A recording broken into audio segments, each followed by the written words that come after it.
Hi guys, it is Monday, June 28th, and we are back to read some more of Almost Super. We're going to read chapter 15 today, and let me put my paper down. Do you have your super colors on? I got my orange and black on. Yep. Chapter 15, I've always wanted to try broccoli. Do you guys like broccoli? Let me know in the comments below if you like broccoli. Open the hatch up more, Dad called from below. I can't find my spork. Your what? I gasped. The hatch leading out of our root cellar was heavy.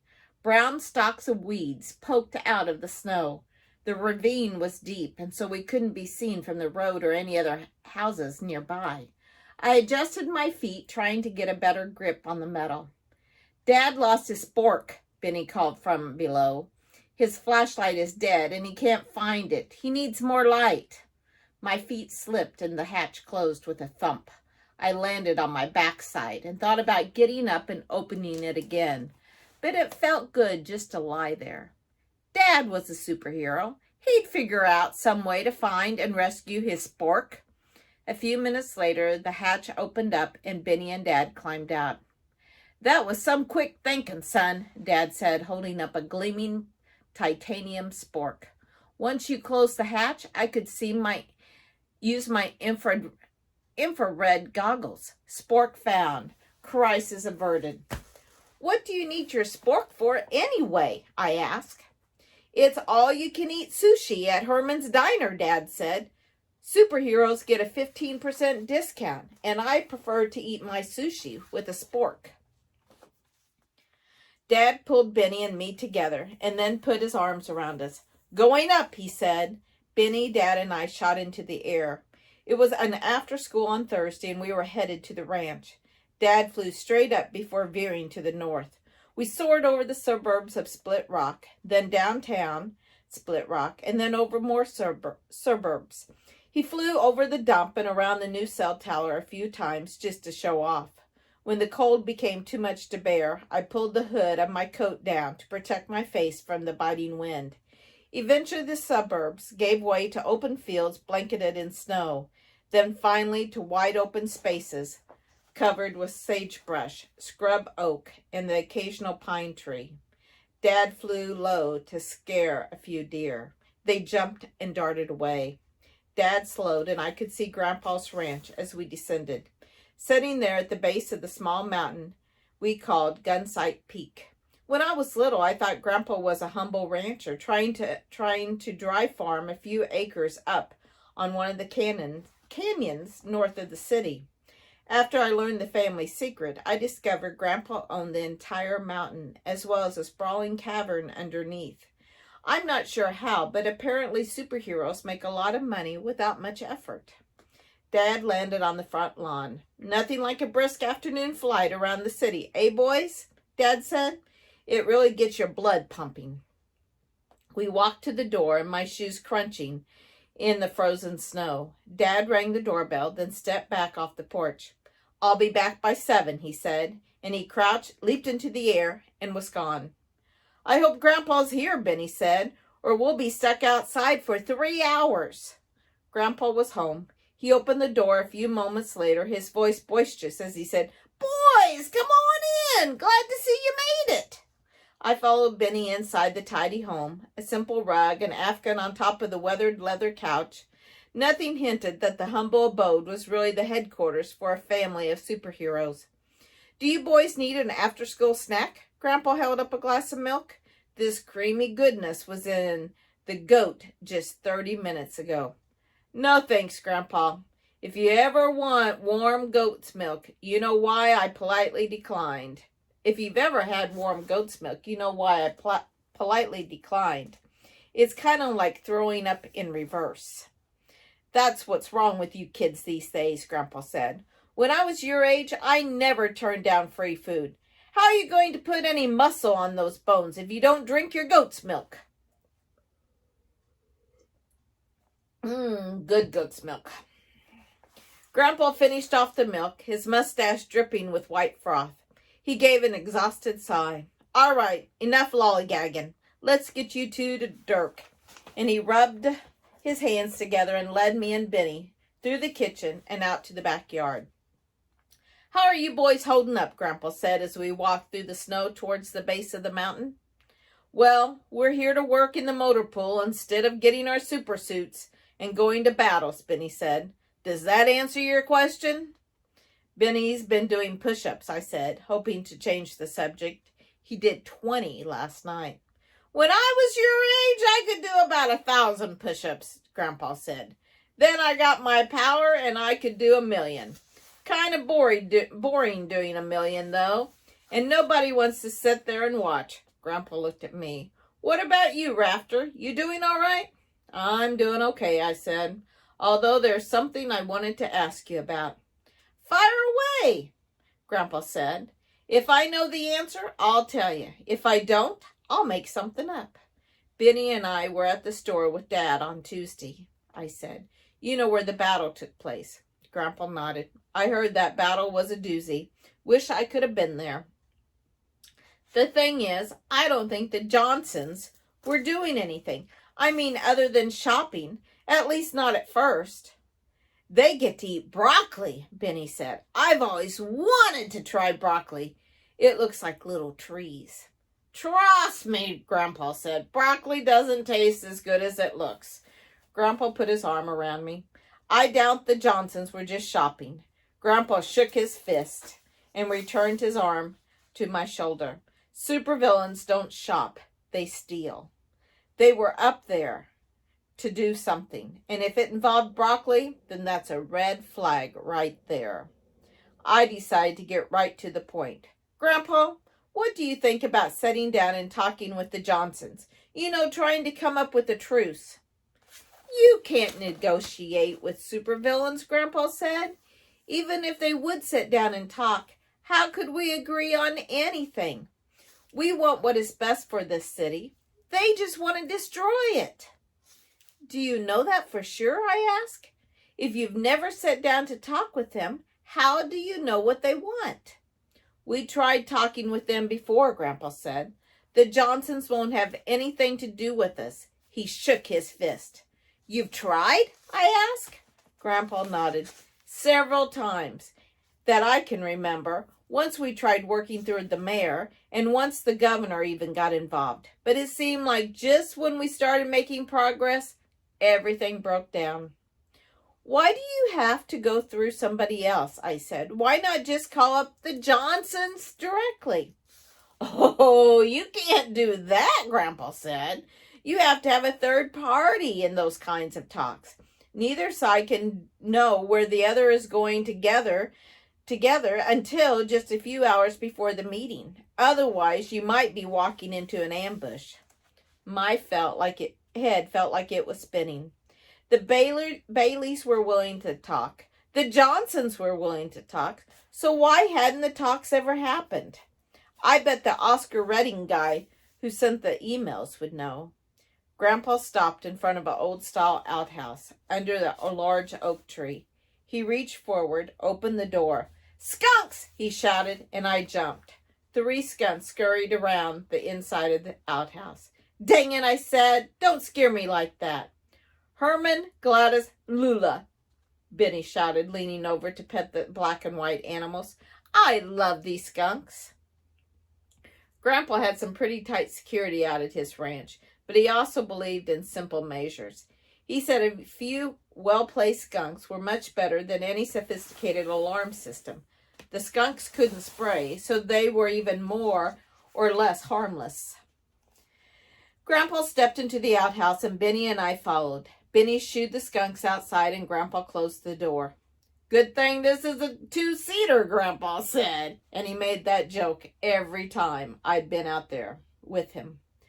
I'd only been to the headquarters about a dozen times. I'd never visited the motor pool. In fact, I had never visited a lot of the places that were hidden under the mountain. Pulling the toilet paper dispenser off the wall revealed a panel with a touchpad. Grandpa pushed a few buttons, and the toilet dropped into the floor. The door opened up at the back of the outhouse, and all 3 of us stepped into the elevator. The door closed, and the elevator began to shake, first dropping us below ground. then carrying us horizontally into the heart of the mountain. Okay, Grandpa said. You remember your cousin Dirk, right? I nodded. Dirk was 23 years old, born without legs below the knees. He was pretty much a super engineer. He understood anything and everything about physics. I could never figure out how a guy like Dirk worked in the motor pool, and yet all we ever drove were beat-up cars that didn't have anything really special. Now remember, Grandpa said, Dirk is a little particular about his vehicles. But if you pay attention, you can learn a lot from that man.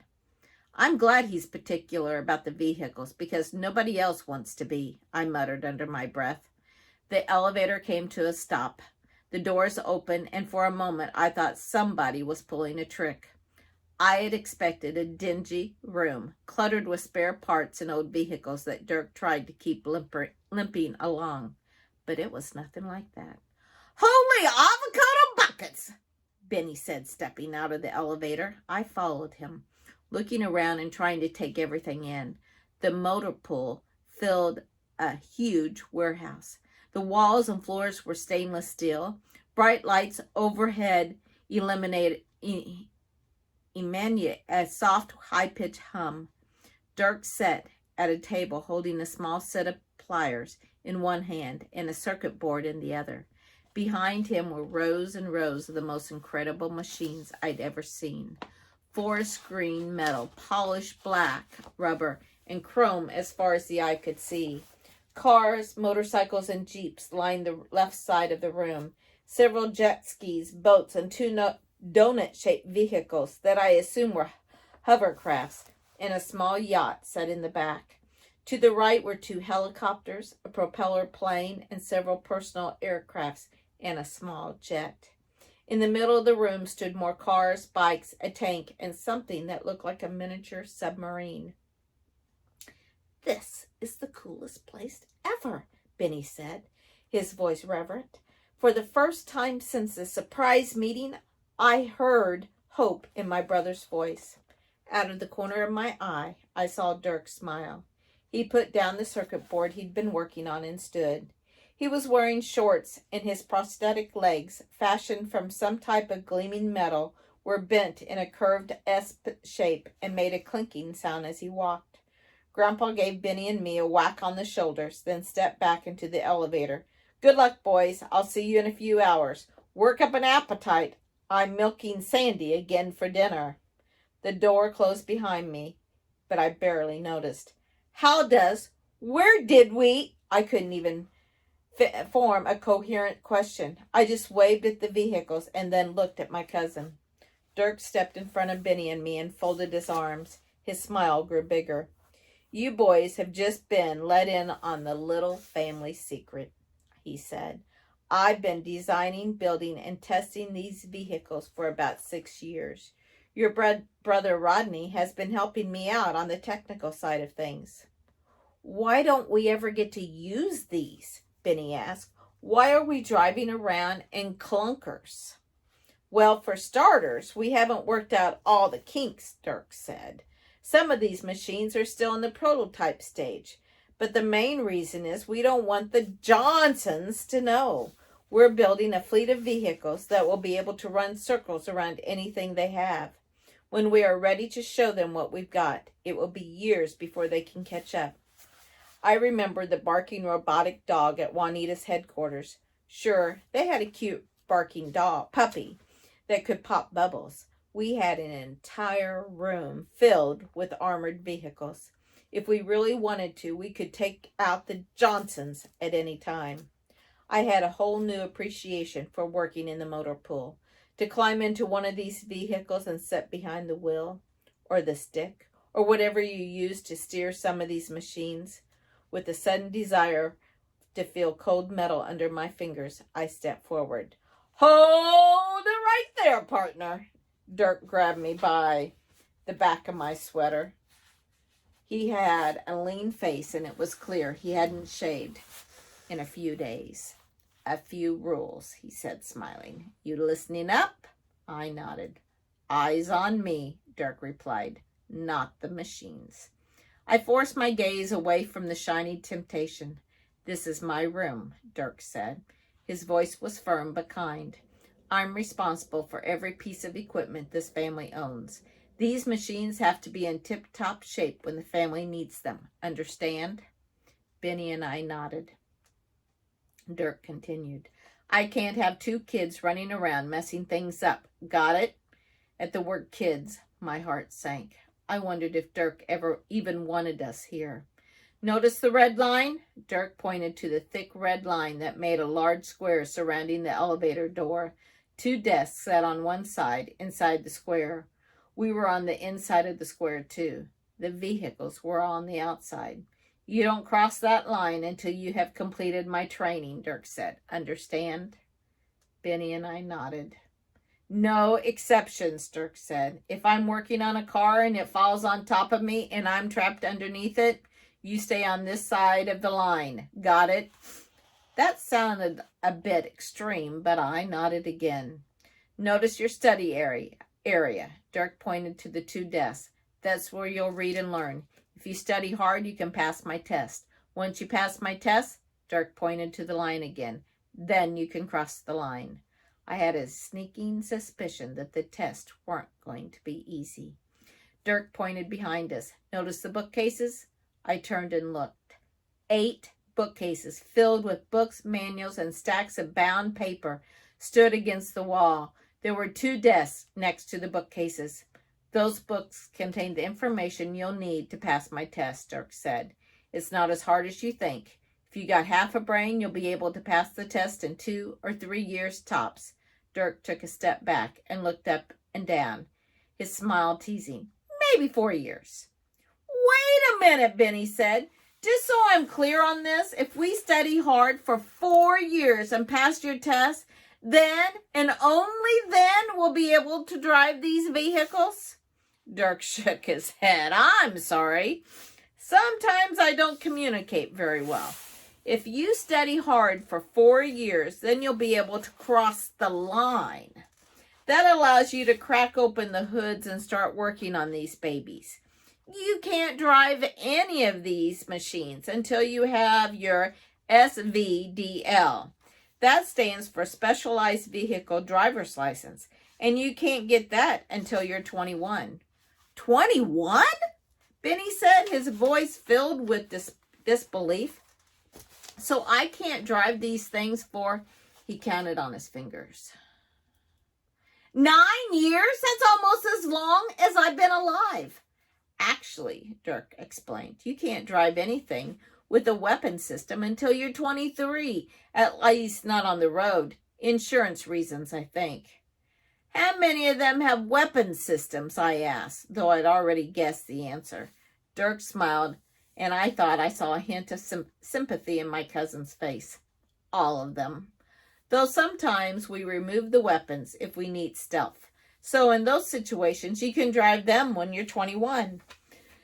Dirk clapped his hands. Okay, you'll find the manuals to each of the machines in the first 2 bookcases. Books about engines are in the 3rd, transmissions in the 4th, auxiliary and weapons in the next 2, and the rest of the books cover mechanical history, design, mathematics, engineering, and physics.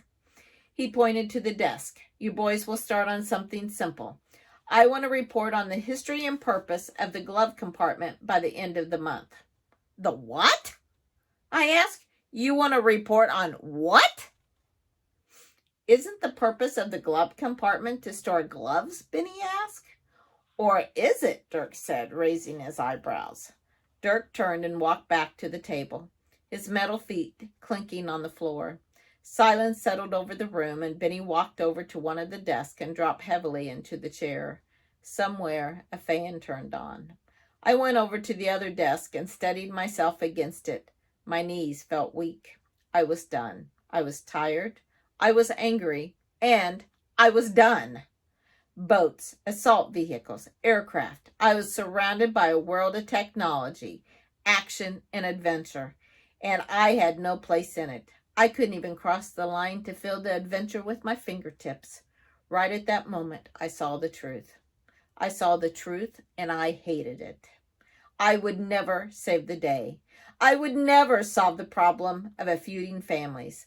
I wasn't a superhero, and I never would be. I was nothing. Pulling out a chair, I sat down at a desk. I could feel the hot sting of tears in my eyes, and I looked down at the floor, and I didn't want this. I didn't want to be the world of superheroes if I couldn't be a part of it. I would run away. I would find a new place to live where there weren't any Baileys or Johnsons or saving the day, where a kid could get a B+ on his algebra exam, and that would be enough. Benny sniffed to my left. I looked over, and my heart broke. My younger brother sat hunched over his desk, head hanging down. His eyes were red, and he wiped tears off his cheeks with the back of one hand. In the other hand, he held a book.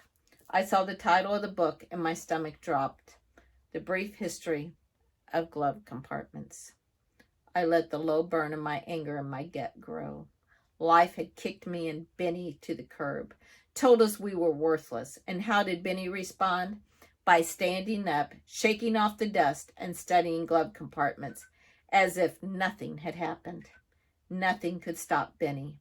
I felt my anger growing and turned into determination. If my little brother could keep fighting, then so could I.